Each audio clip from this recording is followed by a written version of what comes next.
তো অভিষেককে কেন আজকে কোন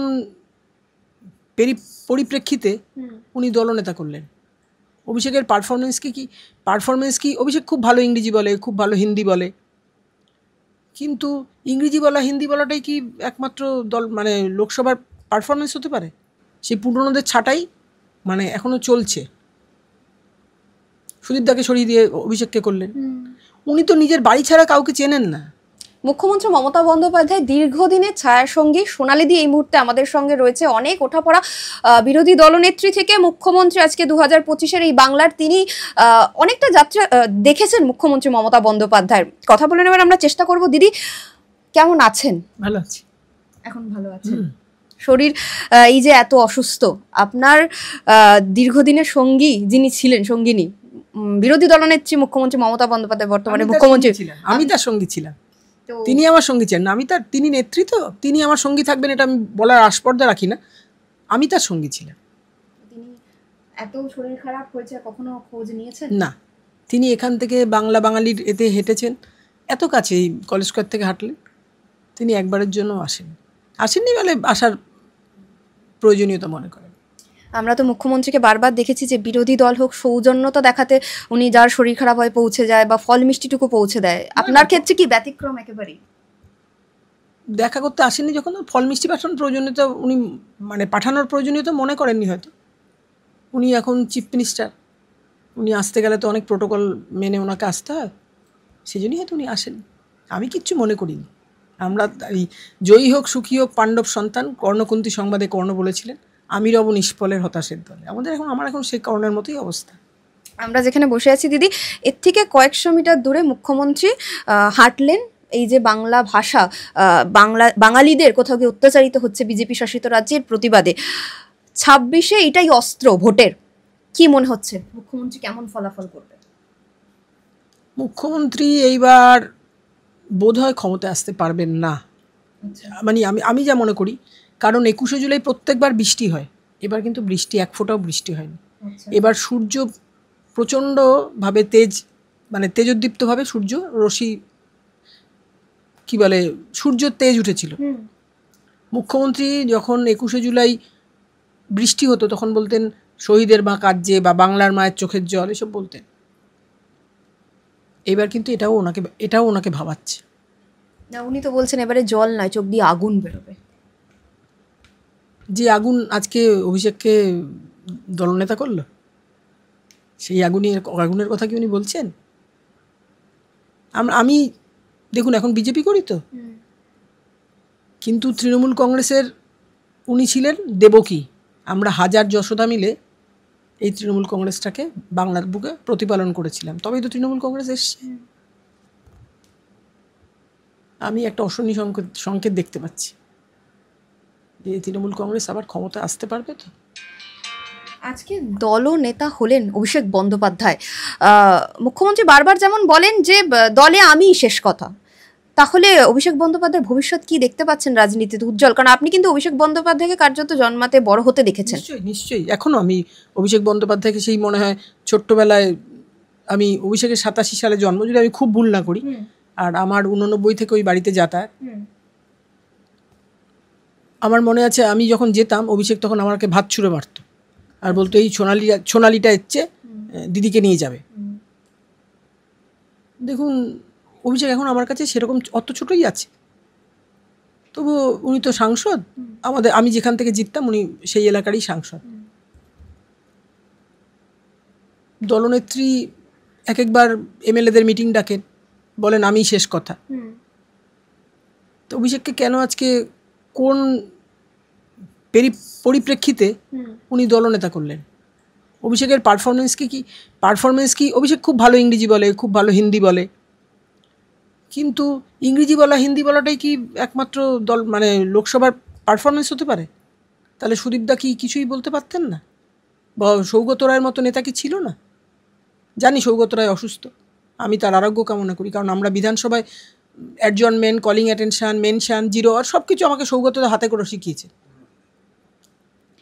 তারপরে শুনলাম কল্যাণ ব্যানার্জিও নাকি আজকে চিফ হুইপ থেকে রিজাইন করেছেন। হ্যাঁ, কল্যাণদা এমন একজন ব্যক্তিত্ব, 1990 সালের 20শে আগস্ট রাজীব গান্ধী মমতাদিকে যুব কংগ্রেসের সভানেত্রী করলেন। তখন কল্যাণদা বলেছিল, আমরা সবাই যুব কংগ্রেস করি, কল্যাণদা বলেছিল দিদি যুব কংগ্রেসের একটা লিগ্যাল এড থাকলে হতো না? তখন দিদি বললো লিগ্যাল এড তো তোমরাই তো আমার লিগ্যাল এড। বলো তাহলে আমরা যুব কংগ্রেস থেকে লিগ্যাল এড দিই সবাইকে। রোববার দিন দুপুর 12টার সময় কল্যাণদা, সৌমিত্রদা, তারপরে আর অনেকে সমস্ত এসে বসতেন, মমতাদির যে অফিস আছে সেখানে বসতেন, তার লিগ্যাল এড দিয়ে মানুষকে খুশি করতেন। তখন তো সিপিএমের অত্যাচারে মানুষ অত্যাচারিত, সবাই আসতেন। সেই কল্যাণদা আজকে ইস্তফা দিলেন। মানে যারা শুরু থেকে পাশে দাঁড়িয়েছিল আজকে তারা কি সবাই আস্তে আস্তে সরে যাচ্ছে না, বা সরিয়ে দেওয়া হচ্ছে। এক্স্যাক্টলি, সরিয়ে দেওয়া হচ্ছে। সেই পুরনোদের ছাঁটাই মানে এখনও চলছে। সুদীপদাকে সরিয়ে দিয়ে অভিষেককে করলেন। উনি তো নিজের বাড়ি ছাড়া কাউকে চেনেন না। আমার মনে পড়ে একবার আসানসোলে তৃণমূল কংগ্রেসের একটা পর্যালোচনা কমিটি হয়েছে, মুরলী মনোহর যোশী তখন বেঁচে, মুরলী মনোহর যোশী এসছেন, আমার একটু গলার জোর বেশি ছিল, তখন উনি আমাকে বললেন সোনালি তুই আমার সঙ্গে গাড়ি তুলবি। তো আমি তো দিদি সবসময় গাড়িতে যাই, দিদি বলো কী করতে হবে। দিদি বললেন ওই যে লরিগুলো আসছে সেই লরিগুলোকে বলবি এই লরি পেছনে যাও। আমি তো হাঁকছি লরি পেছনে যাও, এরকম করে যত দূর সম্ভব।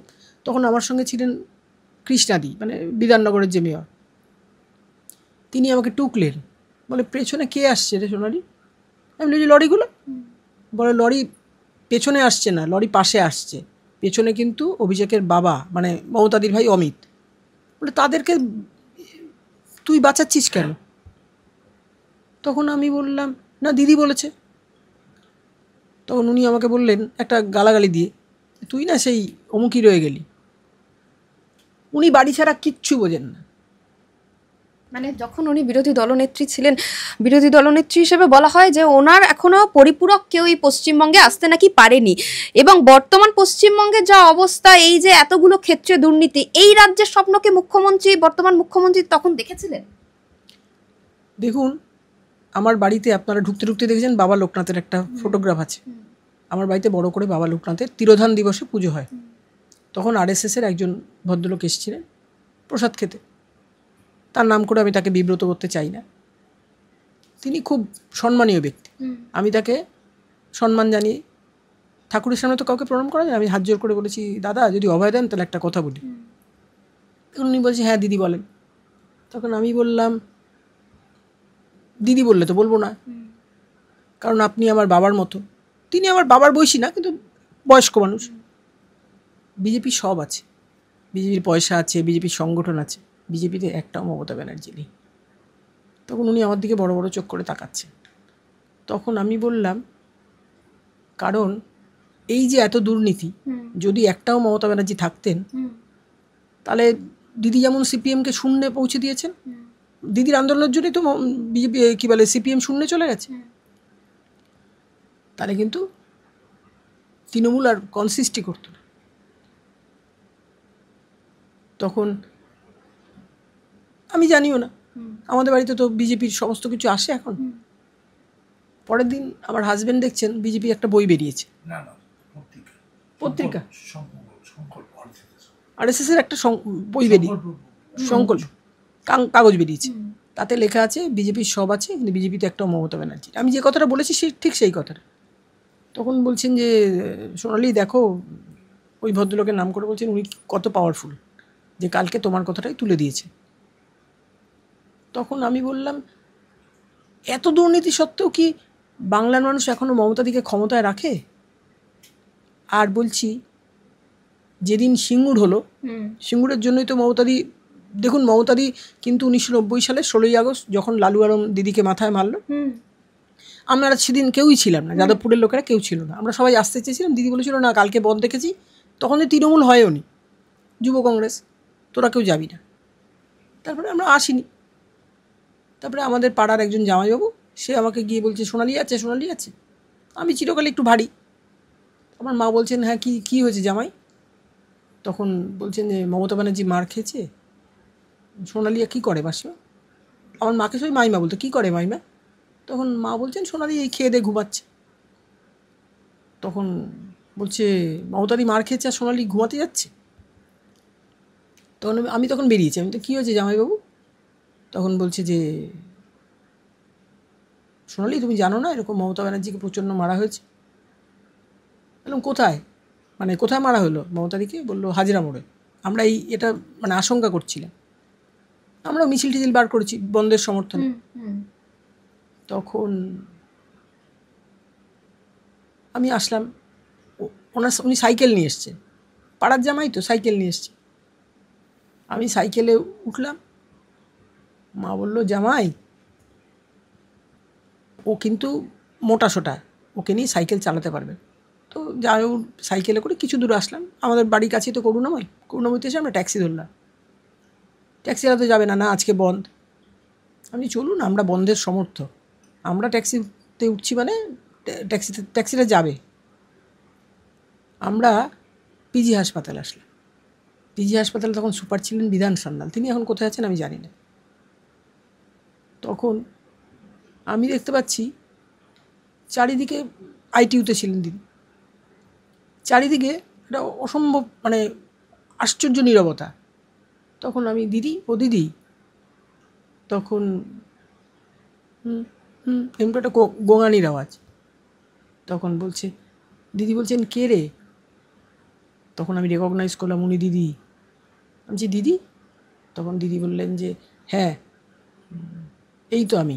আমার হাতটা ধরলেন, আমাকে না এক ফোঁটা জলও দেয়নি আর বেড প্যানও দেয়নি। তখন আমি বললাম কী বলছো দিদি, তোমাকে বেড প্যানও দেয়নি, জলও দেয়নি?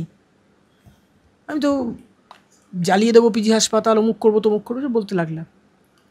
পিজি হাসপাতালটা পুরো তখন সিপিএম গ্রিপ করে নিয়েছে, বিধান সান্যাল কিন্তু ওয়ান অফ দেম। তারপরে হলো, তারপরে দিদি আসলেন, মানে বাড়িতে আসলেন, ফিরলেন কয়েকদিন বাদে। কিছুক্ষণ বাদে প্রিয়রঞ্জন দাস মুন্সি এলেন, বললেন সোনালি মমতা কেমন আছে? ভালো আছে প্রিয়দা, এই তো আমি জল দিয়ে আসলাম। প্রিয়দা বলে তুই কী কাকে দিয়ে এলি? তুই মমতার ভূতকে দিয়ে এসছিস।